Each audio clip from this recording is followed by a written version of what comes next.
Let's call this meeting to order. We'll go, we're good, right? Okay, we'll go right to item 2, approval of minutes from the September 10th, 2015 meeting. So moved. Second. Okay, I have a motion by Butke, second by Lutke. One comment. Yep. On the roll call. Yep, is my- we've got you taken care of. Is my name in there? Yep, yep. Okay. We have you taken care of. Caught before the meeting. Awesome. And we also changed the alder persons, since Nick is not an alder person yet, anyway, right? Yep. So, thanks, Chris. Always looking for new ones. All right, we have a motion, and a second, all in favor? Aye. Aye. Opposed? Motion carries. Go, item 3, public comment, seeing nobody from the public but us in the room, we'll move right to item 4, old business. So, A of old business is the corp review. So Justin, I'll let you take it away. This time I think you guys received the information in your packets. Thank you. We'll start with Braem Park. It's the first park. It's one of our more popular parks located over by the Marshfield Mall and McDonald's. It's also one of the locations where our skate park is and our disc golf course. We also have a lot of our horseshoe pits there and a softball field. Ben, Kelly, and I had a chance to walk this. I don't know if you guys have got a chance to walk this, but it's a unique park. It's kind of, for me, it's interesting in its layout. Got a lot of things crammed in that real small area between the softball field and the tennis courts.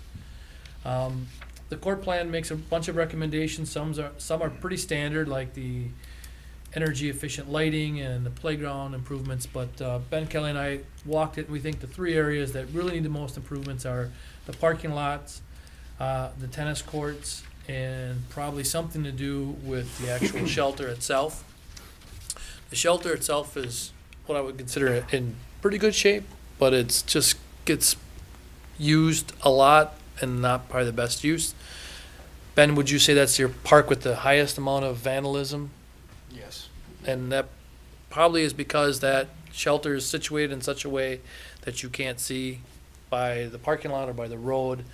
So kind of long-term, do we continually want to go back there and fix the vandalism, or do we want to somehow situate it or address the shelter? So we're looking at it as one of the options. But the bigger needs right now are the parking lot and then the tennis courts. And we don't necessarily just want to put a bank of 4 tennis courts. We want to talk to some other people, see if there's pickleball interested in there, maybe a basketball court and 3 tennis courts, because pickleball is not as big as a tennis court, so there's kind of a combination of things we want to do there. We also, the fencing around the horseshoe pit, we want to see if that's really needed. Work with the horseshoe group and see if we can remove that, because it's kind of falling down and deteriorating. Other than that, some minor repairs to the baseball or the softball complex, the backstop fencing, of course. Probably every backstop in the city could probably use fencing upgrades, but that's just kind of the nature of the beast. In the skate park, we gotta probably do a little bit of improvements over there, look at that pergola to see how structurally sound that one is. That's all I have from my opinion. So maybe at this point, just regarding Braem Park, can we open it up to discussion? Yeah, Or absolutely. concerns? Does anybody have any questions or discussion? I do. Shay? Actually, I walked it Sunday, and the parking lot is bad. It has gaping holes, and the tennis courts, they're black. The top. Why is that, Allie? You're a tennis person. Never got restricted. Okay. Mhm. I was wondering if it was because it kind never. of, there was a decision a while ago, like, we were kind of waiting, weren't we, to see which area we were going to go in and prioritize. And once Bozen was built, Braem kind of took a bigger Okay. hit, because it was a court used a lot for middle school games, for Right. JV, tennis. That was always held there. They were wonderful. They were lit. So it was used a lot. But then once Bozen was built, Okay. there wasn't a need by the school system to necessarily use it. So, I noticed that the water fountains needed refurbishing. They were kind of bad. The positives, I liked the sign about picking up after your dog, the dog waste.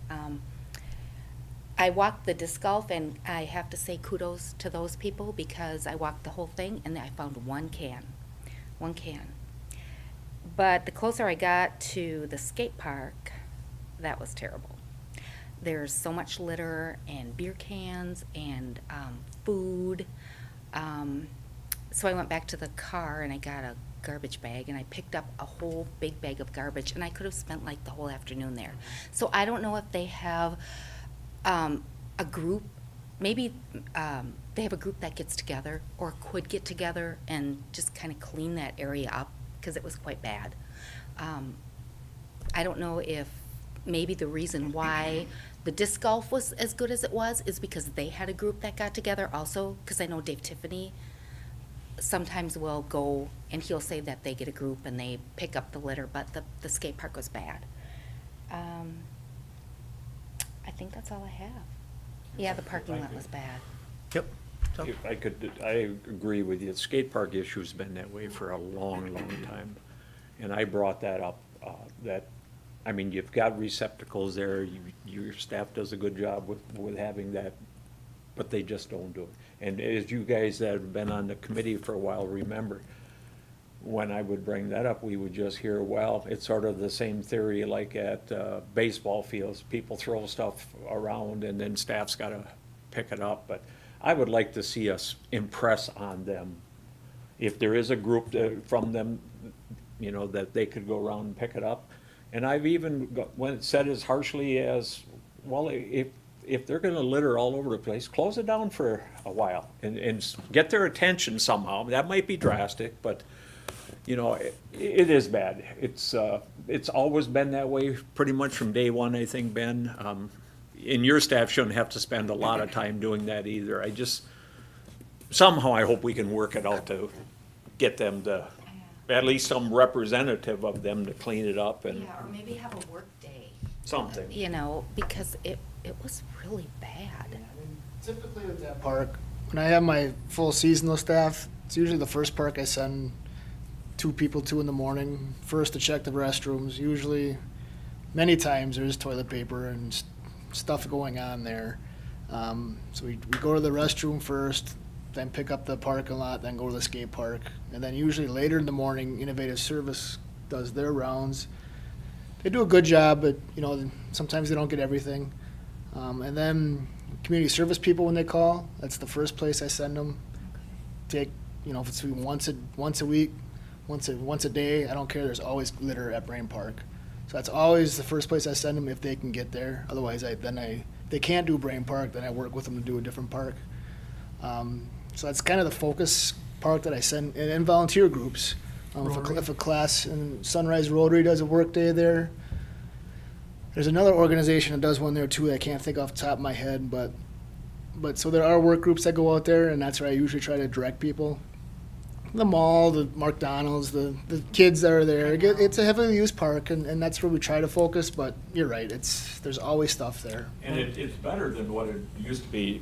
Justin and Nick and some of the others that are new, a number of years ago, and you probably remember it, Ben, but there was drug activity across the street in the woods. I know the police department had to clean up that area for a while too. It was pretty ugly for a while, and I don't think that's the issue that it was anymore, but I just think we can do some good somehow to impress on them that, come on, people, you know. Mm-hmm. You know, I would suggest, you know, if we do have volunteer groups or scout groups looking for projects and that type of thing, that, you know, a sign or two, sometimes those can be effective if they're nicely worded, like, you know, have respect for your park, please clean up after yourself, that type of thing. You know, I know we always have groups looking for projects, so maybe we could do something like that would be low cost to us and still be able to impress upon them that, hey, this is your park, you know, take pride in it. And pick up after yourselves. And I was hoping that gentleman that put on a demo there, I forget his name, but Christian something or the other was involved with it, and he put some on, and I thought he was gonna be able to get people to take pride in what they had, and it may have helped a little bit, but. As Tom says, there is a group there that do a lot of positive too. I want to say it was 2 years ago, maybe 3, but they bought some new ramps, some new rides out there.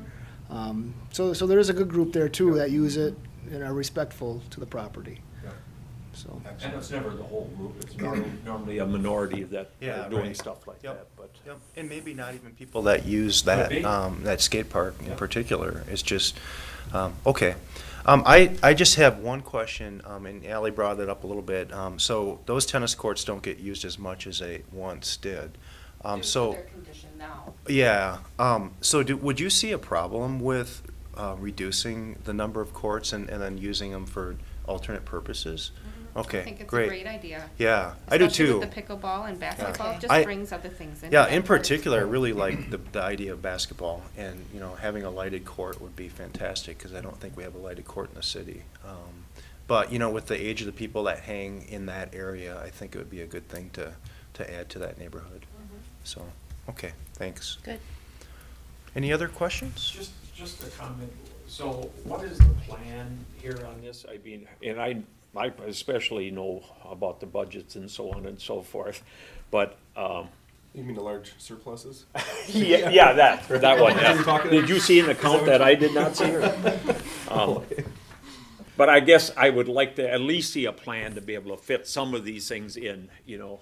We've taken a big step here that we're addressing this, and this is a great idea to address it. And, you know, whether it's a CIP or whatever it is, I'd like to see at least planning, and I've been on the CIP for years, and I know what's on one year doesn't mean it's gonna be in that position next year, but I would like to see at least a plan for taking on some of these things. And I know in the court plan, there's ratings on there as to what we could do and, you know, the lesser expensive things, but I guess I'd like to see at least a plan from your recommendations. What I'm doing is I'm taking the information I'm gathering from the committee, from the court plan, from Ben and myself and Kelly when we walk through the parks, putting it in an order. Some of the things, they're pretty small and minor. Maybe it's a sign. Well, that's not gonna go on a CIP plan. Right. But anything that's larger scale, maybe over $10,000, that would need some budgetary numbers, we're gonna put that on a sheet, bring it back to the committee for kind of priority, and then start talking about what's the most important thing. And everything's kind of based off of a new parking lot, new tennis courts, that might be $300,000. So that might be the only thing you do for a year or two, so it's tough to do this. So we'll put it all in there, put the dollar amounts, and then we'll bring it back to the committee for more discussion and put it in a priority. I like what you said, Justin, though, you know, about smaller items sometimes. I mean, sometimes you can hit the smaller things and people seeing that you're trying to improve something, you know, so that's nice to see progress. Chris? There is an aerial photo of the Braem Park. Some people refer to it as the City 40, I guess. And the majority of that is woodland. And you had a recent article in the newspaper about EAV, and this might be a good place to start with some proactive action that we might be able to have a harvest and sale of ash trees now, before we have an invasion of emerald ash borer and are quarantined and can't sell the product. So I'm just curious, I don't know the history of like the small scale logging that took place in Weber Park, and if there was a revenue that was generated from those harvests. I think there was. I don't think it was a lot, but this would be a small operation, and you probably would have a tough time getting a lot of interest in professional loggers, but that small logger or small operation logger that took on Weber Park might be interested in something like this. It might be a site we want to start with a proactive approach to EAB. So it's just food for thought. Funny. Actually, Ben and I had that exact same conversation, and Ben said, hey, we did some logging at Weber Park, and we should consider doing the logging of all the ash trees in that park and contact some of the loggers. Yeah, do it before they all go into disease, or to die. Mhm. Is that a great minds think alike. Is that what was going on here, guys, or what? I was right. I was trying to help you guys, you know? So, well, good. I'm glad you're considering that. I think that's something I would suggest. Yeah, that's easy. There has been a trend now for urban logging because of the EAB. Marshfield's not as big as maybe a Milwaukee or even a Green Bay. So they'll contract with these logging operations to come in, and they'll just go right down the street with their big loggers and just grab these trees and throw them on the back of these trucks. And it's pretty quick and easy. It's a lot easier for them to drive down a street than it is in a forest, but it's not easy for the public to accept that, to look at that and see this happening. So when you drive by a logging operation, the public doesn't like that. They prefer to not see that equipment in the middle of Central Avenue. But I think it's an easier sell now with EAB. you Trees know. gotta come down and you're getting money for it rather than Right, having yeah. your crews take it Yeah. down. Right. And you're putting it, and you're repurposing it, Yeah. which is, people don't think about. That ash tree is gonna be some furniture, something down the line. If we're cutting it down, it's just firewood. So, And the nice thing about it is, if you do something now, you can get some money, but if you wait for 5 years, it's pretty good certainty that you will have a quarantine in place, and you will not be able to move those logs, or you will, but with severe restrictions. the good thing with that, Chris, just so you know, the quarantine applies to the county and any abutting counties. So most likely, all of Wisconsin in the next probably 5 years Right. will be under quarantine. So it probably won't be able to go out of the state, but we can't control it. If I sell it to Tom and Tom takes it out of the state, I can't control what Tom does. He's liable for that. So the good thing is you can sell it, you can't control the buyer and what they do with that product. What did they do with when they did the Weber Park? What I'm getting at on this is, I'm assuming the money goes back to the general fund. I'm hoping that it can stay in the Park and Rec fund, or that particular part, for example, you know. That's a good question. I don't know that. Maybe we could look back and see what was done with Weber Park, you Well, know. it's gotta be almost 10 years now. It was before I started. Oh, was it? That was in Okay. '08. So Okay. yeah. But it'd be nice if we could use it for that particular park, otherwise it just goes back to the city general fund and. Yeah, You remember it'd be at nice that if- time, there's a lot of grubbing involved you know, to make the trails. So it may have gone right back into that. We could Well, check I'm into it. hoping that's- Yeah, Yeah. yep. Yep.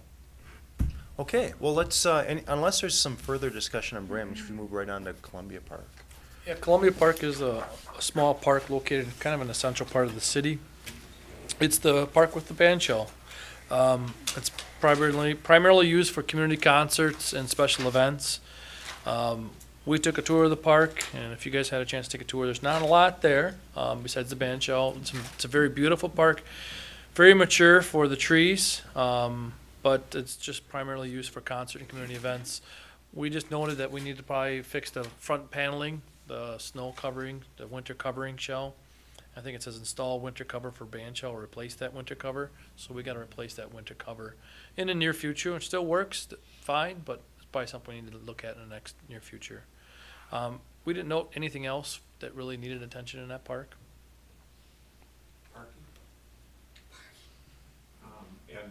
I'm a member of the Economic Development Board, and we've talked about, like, the Felker area, where Felker Brothers is, and other areas that we would like to change, you know, and I know Felkers at one time was very willing to get rid of some of that area there. The only problem with the parking for this, it would be a block or two away. But I know at events at Columbia Park, parking is an issue. Especially on Saturdays at 6 PM. Yes. Because you're competing with the Church. St. John's. Right. Yep. And I don't have an answer as to how you can address that, other Yep. than, you know, if something happens in those other areas, and, you know, because you'd end up buying houses up over there, and that's never cheap when they find out the city's gonna want that, so. Yeah, I attend quite a few events there. I never really found parking to be a major issue in my mind. You know, I didn't mind walking a block or two. There's a lot of on-street parking in that area. But when there's church there, it can get pretty hairy. And I guess I'm looking at bigger events too. Yep. Picnic in the Right. park for Dairy Yep. Fest, you know, Yep. but that's probably a bad example because you got parking issues all over the place when a big event goes on, but. I've heard several comments from musicians that have played here that that shell is amazing to play in because of the acoustics. They feel that they can hear people talking at the volume I'm talking at right now, way in the back of the actual park, and it sounds like they're behind them. So the acoustics are amazing. So we have to do everything we can to preserve that. And I think a few years back that was done, right? So do you see the above right now on the shell on the inside that does that need to be maintained again in the near future? That part was not touched during the renovation. Okay. In my opinion, it's still structurally sound. Okay, It's very protected, great. as long as somebody doesn't go in there and And, purposely. and was that restained or something? The paneling directly to the back, so if you're standing on the stage, Mhm. it's about chest high or so. Mhm. That was redone. Okay. The whole deck was redone, and the two-tier stage was redone, but the darker stain in the ceiling was not touched. Okay. It's in really good shape. Yeah, it is. Yeah, okay. How old it is. Yep. In my opinion, I think how it sits is pretty good. Great. And you have on the list here. Restrooms, and those are ugly at best, I think. They were not redone during the remodel. They're not accessible, handicap accessible. Basically, the only thing we did was went in there, did some painting and some touch-up stuff, but they were not touched during the Well, remodel. I think you're limited as to what you can do with the Yeah. space you got, you know. I think the plan always was to put up some other bathrooms in that area, and the unfortunate part of doing that is you want it to blend in with the others, and you don't want it to have it stick out like a sore thumb either, so. And one other thing, the band shell is on the historical, whatever that's called. Reservation? Yes, Yep. yep. Those bathrooms are classic. They are that. They're like the old Camp Randall.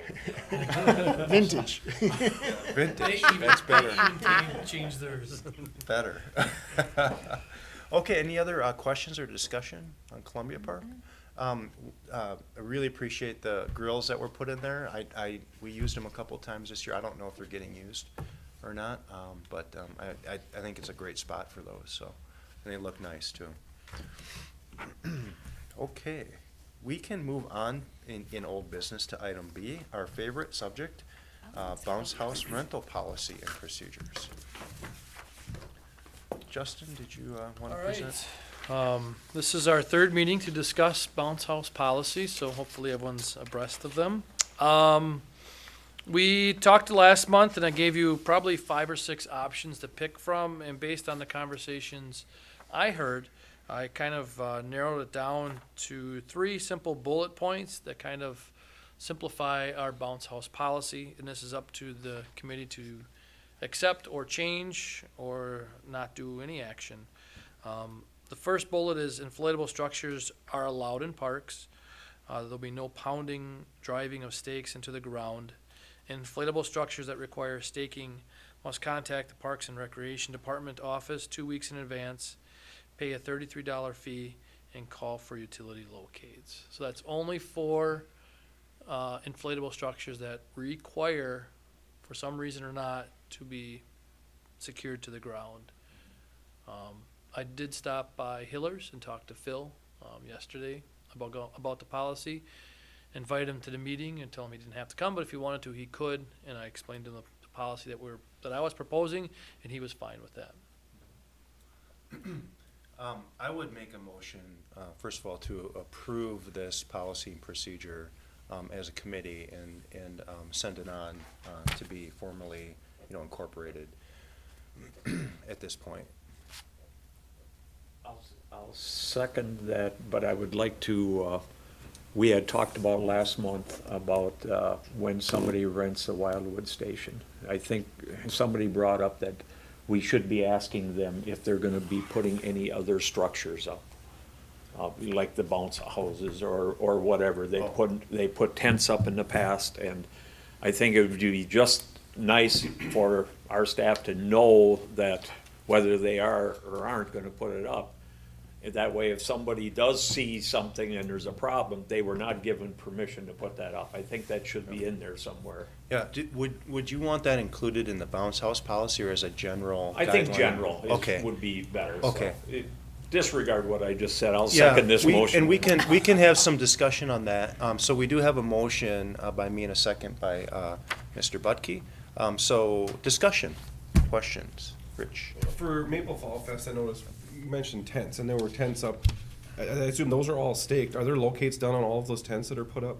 Yeah, usually the event coordinator, I asked for them to do the Diggers Hotline. Okay. So for an example, Maple Fall Fest, Matt would, or he would have the tent company do it. For Dairy Fest, it's like Deb Bauer, she's responsible for it, or if she hires 10 people, then she passes that on. I personally, in my opinion, I don't want to be responsible for somebody else's dig. Somebody gets hurt, they I should just be want to make sure we're controlling being that. consistent.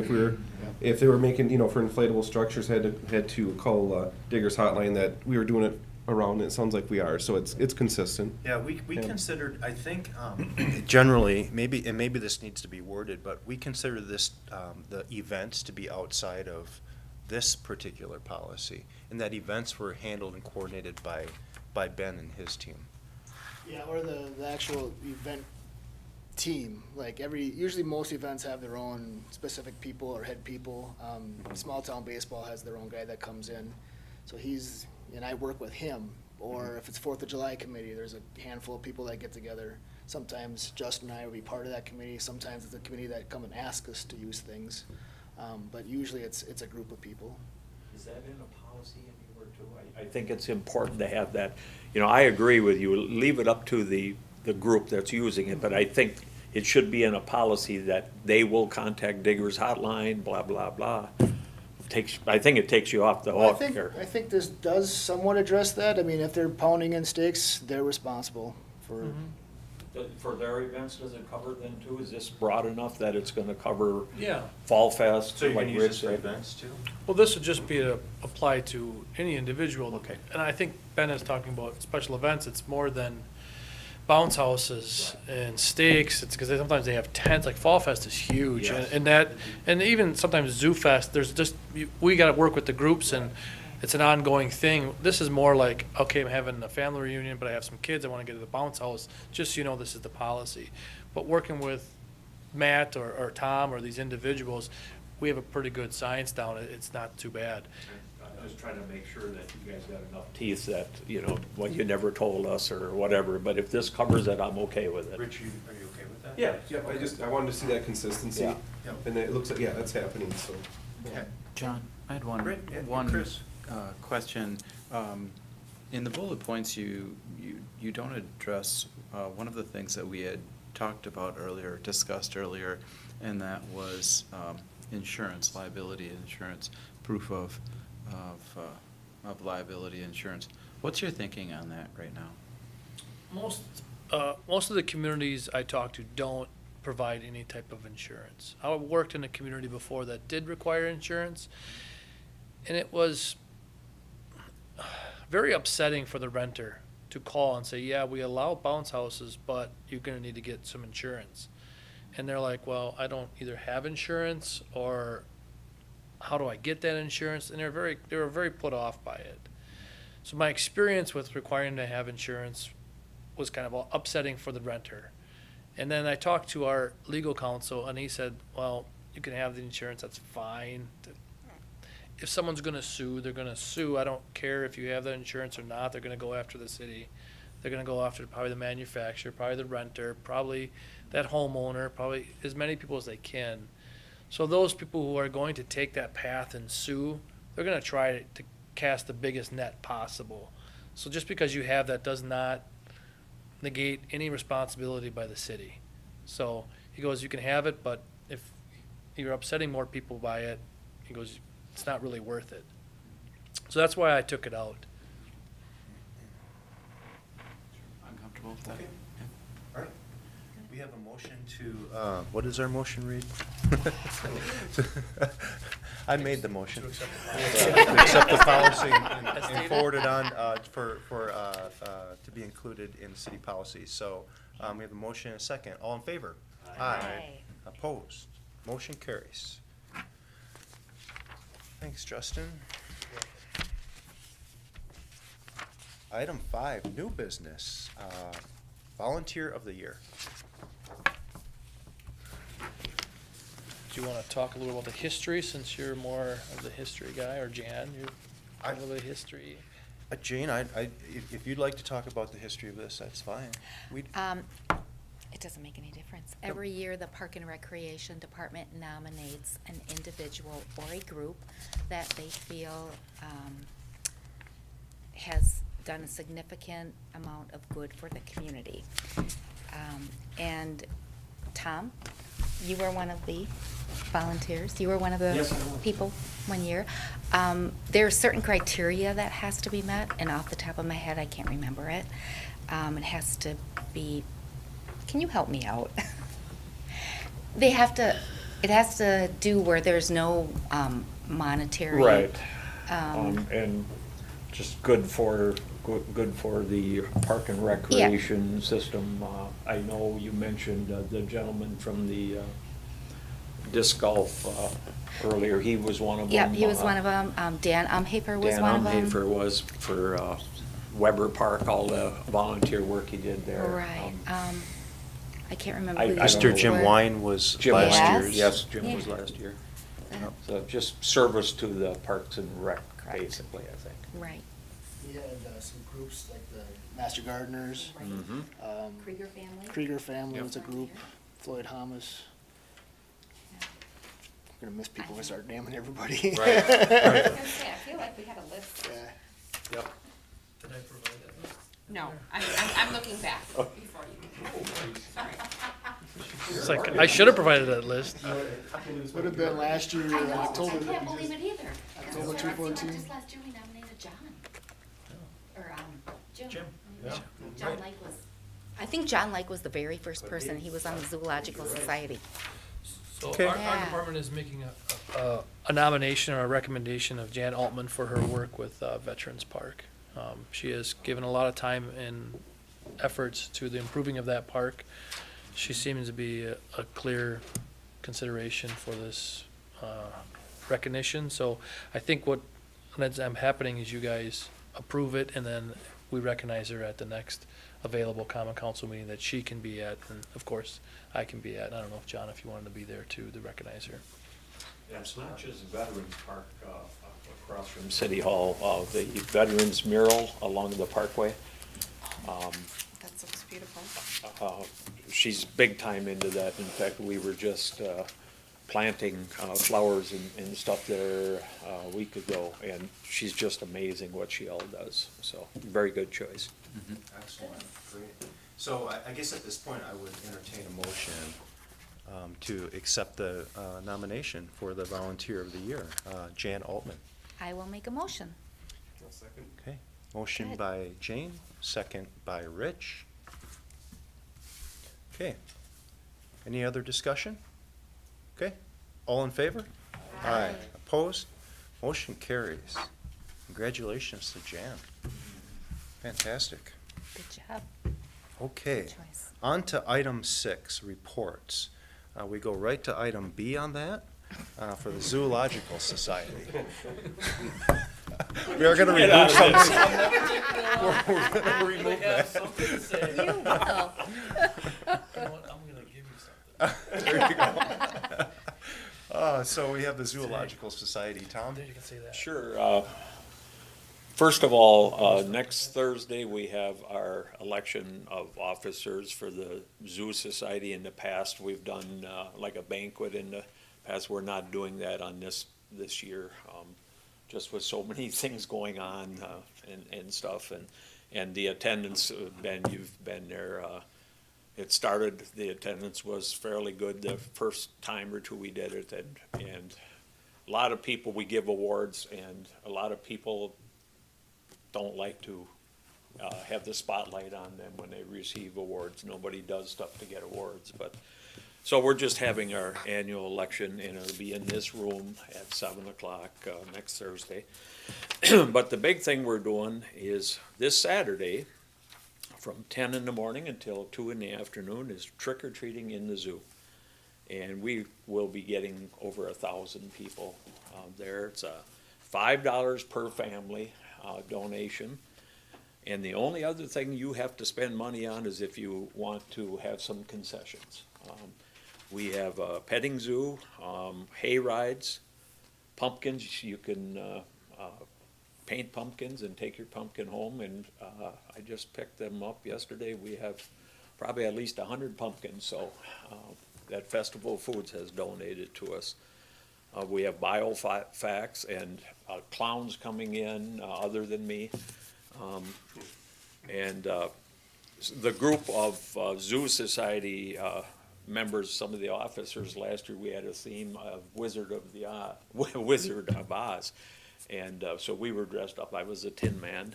And what was really, we had to go, the treasurer, or the secretary and I had to go to Pioneer Bank on the north end of town. That was the only bank open at that time. We had to run and get some change. And here we are in our Tin Man, and she was cowardly lying. And we're going into this bank, and I said, the alarms are gonna go off and everything, and we're gonna be in jail. This year, it's, I think Alice in Wonderland is the theme. But kids come in all their different costumes. They get some little gifts, cheap gifts for original costumes and things like that. It's just a great, safe event. And what the kids do is when they come in to the gates, we give them a passport. And what that is, that has the exhibits where we're going to have the candy. So when they go to that exhibit, they learn something about the animal there. Jane probably knows all about this yet.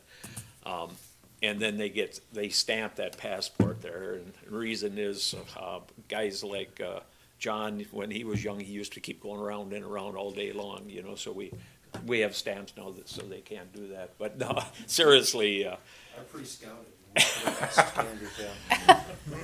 But, you know, we were just working on that today, Brandy and I, getting ready for it. And Brandy asked me, and we've got a lot of sponsors that the people in Marshfield are awesome, the businesses. But we said, is that appropriate to hand out all this candy and then the dental clinic gives us toothbrushes and toothpaste? And I said, well, really, that should be on the end of it, but, you know, don't know where the kids are going to start. But the whole event is just awesome. It's a safe place. As I said, it's during the day, and there's so much to do. We're going to have other games, and like I said, if you don't want to spend any money other than the $5 for family, you don't have to. And the only thing would be the concession, and the concessions are very good, by the way. It is worth the money, but it's a great event. So I've gone around to many schools and handed out these flyers, but if anybody wants flyers for their place of employment to put up, we would appreciate it. But we're looking for a huge turnout this Saturday. It's supposed to be great weather, so that's all I have. Really warm. Well, thank you, Tom. Any questions? I for have Tom? one question, and I know we went over this in our agenda meeting. When does the zoo store close? When's the last day? I'm gonna be nice. Politically correct. Yes. Saturday is our last day. Saturday is our last day in the zoo store. Rotary Lights takes over the 16th. So if anybody's available before the Packer game, we've got to move all our stuff out, and it's got to go back down to Oak Avenue. So we're going to be there probably 8 o'clock in the morning Sunday, and we will be, I don't know if we'll be completed that day, but we will be home to watch the Packer game. So any help we can get, we would appreciate it. So, but that is the last day. Okay. Thank you. And then I'd just like to mention, and this is outside of the zoo, but it's the park to the zoo, that there's a new walkway leading from the parking lot to the zoo that looks absolutely fantastic. And I know that was donated, the services and material donated by an anonymous donor. But I'd like to thank that anonymous donor. It looks absolutely fantastic. does. I mean, it's long needed. Yep. So, yep. Nice. I think, Ben, your crew was involved, scare you? engineering was involved with it, and I really like how it's curvy, you know, it really adds to it. Very nice. Okay. All right, on to the recreation report, item C. Kelly's not here, but I'll give her a report. The HEFCO pool reports is not ready, but it should be ready by next month. Library Community Center project is moving along. We're gonna start looking at phase 2 options, which will be the design of the community center, and that's with ADRC. So we'll start exploring design options. Fall programs, there's a number of them there listed. I won't go through all of them, but there's a number of programs starting in the month of October. We did hold our senior health fair at the Junior Fair Expo building on October 2nd. We had 264 participants, which is very good. They gave out 80 flu shots and 50 pneumonia shots, and there was 37 vendors. And we have open skate scheduled for Monday, October 19th. That's all Kelly has for her report. Okay. Any questions for Justin in lieu of Kelly? Yes. All right. On to item D, Parks and Zoo. The soccer shelters have been finished at Figgy Field. They got wrapped up, I think, just this past Saturday. They turned out very nice. A big thank you to MYSA, in particular Tara Simon, Tara Mango, and Greg Urban. They were the lead people. It turned out excellent. Cross-country meets were held at Wildwood Park again this year. 1,000+ people come. It's a good event. Everything went good. Several fundraisers at Wildwood Park with walk runs September and October. Very popular. I think we even had 2 in the same day last weekend. The Keep the Keep event was last week at the Fairgrounds Park. Again, another nice event held by the Kiwanis Club. Fairgrounds Park is still currently being picked up from the fair time. Central Wisconsin State Fair is working diligently on getting things picked up out there. My staff is in the process of winterizing parks, the band shell, blowing out irrigation lines, closing down water lines that doesn't have heat. So we're in the midst of doing that right now. And our vacant pool operator position was filled this week. So we'll be re-advertising for our park technician 2 position is being advertised right now. Those are the headlines for the park and zoo. Tom? When you mentioned about the walk-run fundraisers, I always said, everybody has a run-walk in the zoo except the Zoo Society. In the spring, it's gonna change. Annie Steinmetz is on our board, and she goes to Las Vegas even for runs and things like that, and she's heading this up, and sometime in the spring, we will have one, so. And actually, I looked back, I was in the office of the Zoo Society in 1988, Jane, they actually had a run-walk in the zoo. Wow. That's before your time. Yeah, way before. But, so we're looking forward to that. We think that can be a big thing every year then, so. Good. Okay. Any other questions for Ben?